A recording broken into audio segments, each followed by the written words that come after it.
Our friend Chris Bissonnette is in the house. Been a while, buddy. It has been. Thanks for having me back. Glad to have you with us, chatting about FAFSA. Yes, college financial planning. What does FAFSA stand for? Being that I'm a simple guy. Yes, no problem. FAFSA is the free application for federal student aid. So that's what you complete each year to qualify for grants, some school scholarships, student loans, work study. So if I understand this correctly, it's a little bit of a misleading name, because if I'm right, you tell me if I am. Even if I want to get financial aid from the school, not from the federal, they're going to still want to look at the FAFSA in most cases.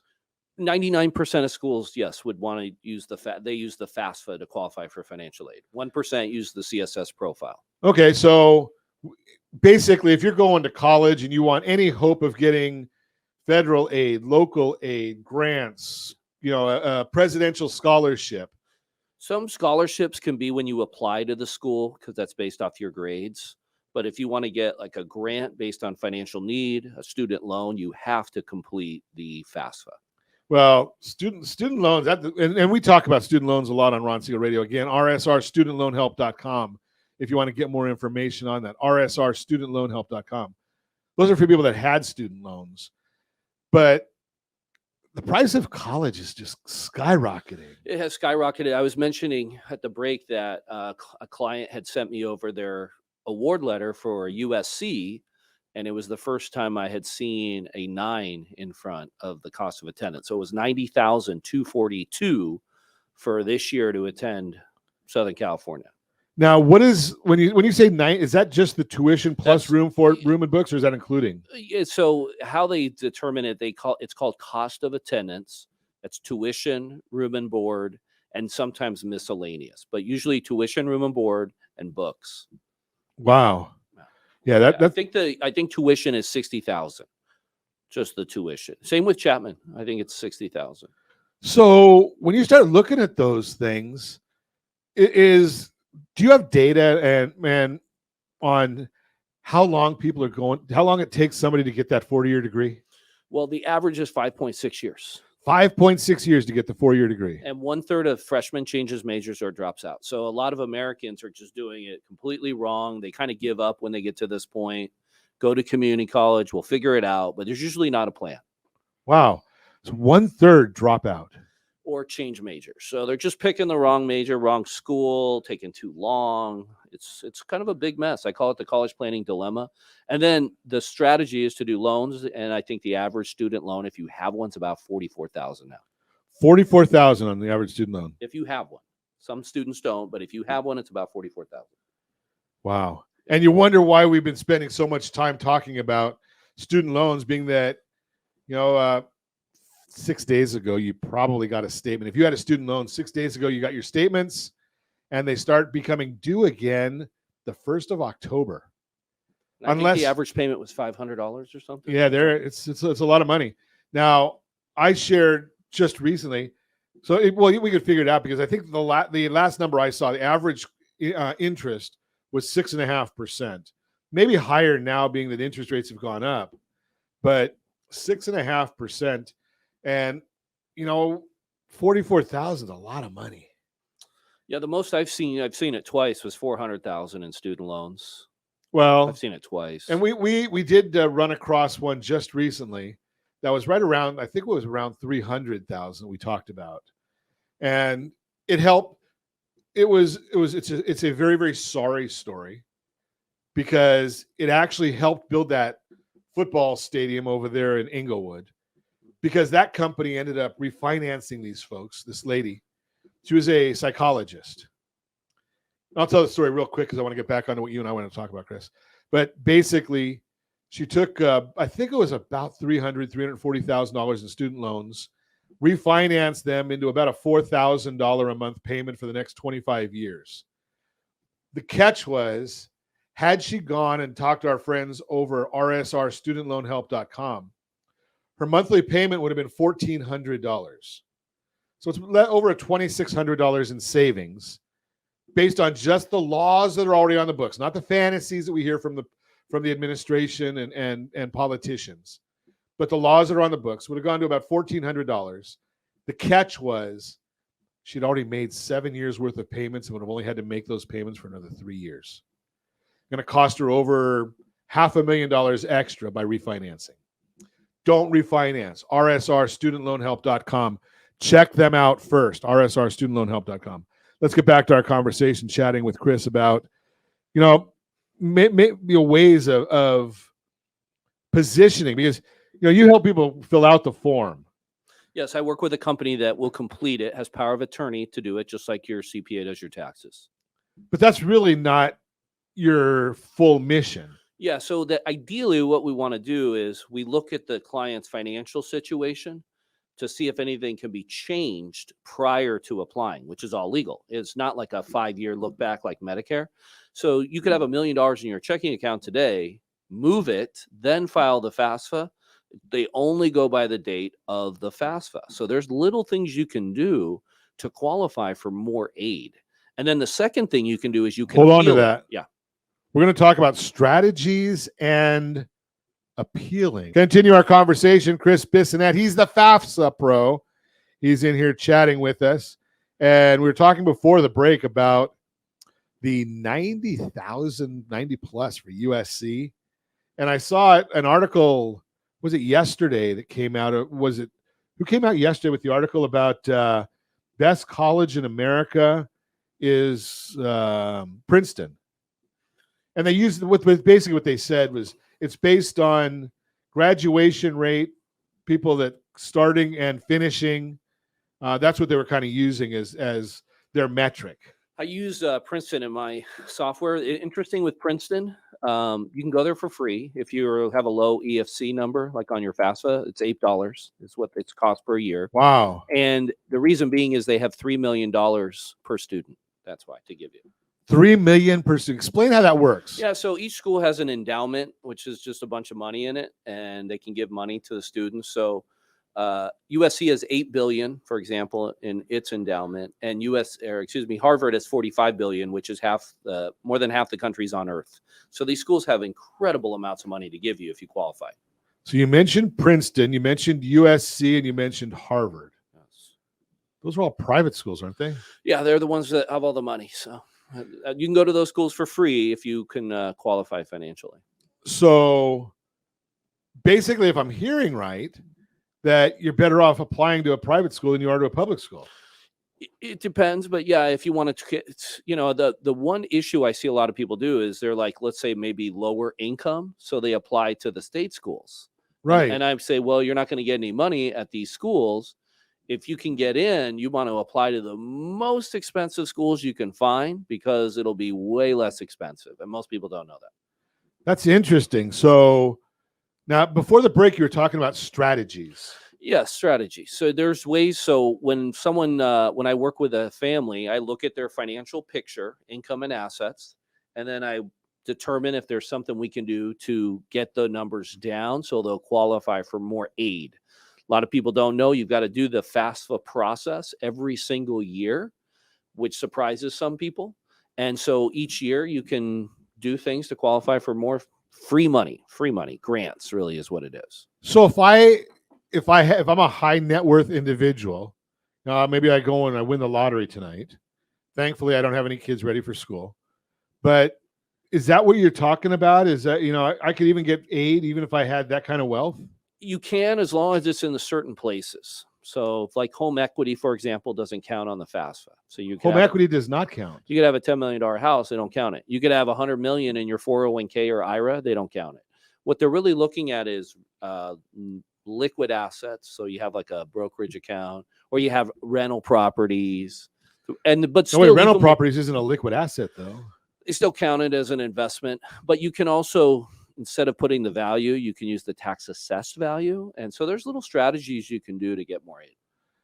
So it sounds to me, it's like it's almost along the same lines as being kind of like doing my taxes, right? I mean, I don't know all of the tax code. It is. It's very sophisticated. I work with some very smart people. They submit their FAFSA. How'd you get in? It was my just kidding right there. Buddy. It was the Arizona State. my degree. So Oh, that's why. Arizona State. Yeah. That's what did it for you, huh? That's what accelerated me. that But I work with some was the school of Bud Light, wasn't it? did we have Bud Light? I think we were more Miller Lite. Oh, okay. But what's very interesting, these people will submit the FAFSA, then like a week later hire me. So then I got to go in and amend it. But it's amazing the mistakes people make, that literally you're getting no aid just in the way you answered one question. And then I've got to correct it, and then they end up getting a bunch of aid. So it's very tricky. It's like your taxes. If you had an $80,000 tax bill, are you going to TurboTax it, or are you going to talk to a CPA? It's kind of the same thing. Okay, so one of the things that I always like on Ron Siegel Radio is, because I am a simple guy, story time with Chris. Do you have any good stories you can share? I'll give you a good one. A good Once upon a time. So a lot of people don't know this, that you can do what's called financial reconsideration. So I don't even know what financial reconsideration is. Yeah, so basically you get your letter. I think it's like my wife saying she's reconsidering whether we should have gotten married because the credit card does not have the high enough balance. So each year the school kicks out an award letter that's in the student portal. A lot of people don't even know this. And I said, send it to me. I want to look at it. We can go back to the school and say, thank you for the aid. However, it's $20,000, $30,000, $40,000 less than we were expecting. Does this work? Wow, less than we're expecting. Yeah, less. And so does it work? Yes. 70% of the time when you go back to the school and ask for more money, which is money coming directly from the school, it generates more aid. The most I've received in an appeal, I had a client will go into USC. Have a lot of clients go to USC because of the proximity here.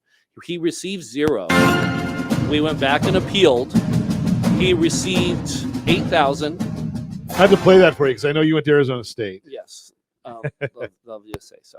And then they bumped it up to $43,000. So he went from 0 to $43,000 in grants, free money. This year they gave $53,000. So by him meeting me and me helping him, he's received $100,000 in free money and grants to go to USC. Wow, Life-changing amount. That's serious. Yeah, life-changing. You know those numbers, because now, without, obviously we don't know the name, so that's good.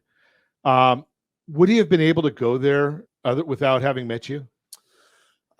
I think he would have, but he would have had to do what's called a Parent Plus loan, which is basically the parents taking out a loan for like $50,000 or $60,000 or something. Wow. So he may have been able to go there, but his parents would have been saddled with this. And those loan rates on the Parent Plus loan are like 8 to 12% now. Like, it's a ridiculously high loan rate. Wow. And again, even if you have a Parent Plus loan already, rsrstudentloanhelp.com, rsrstudentloanhelp.com.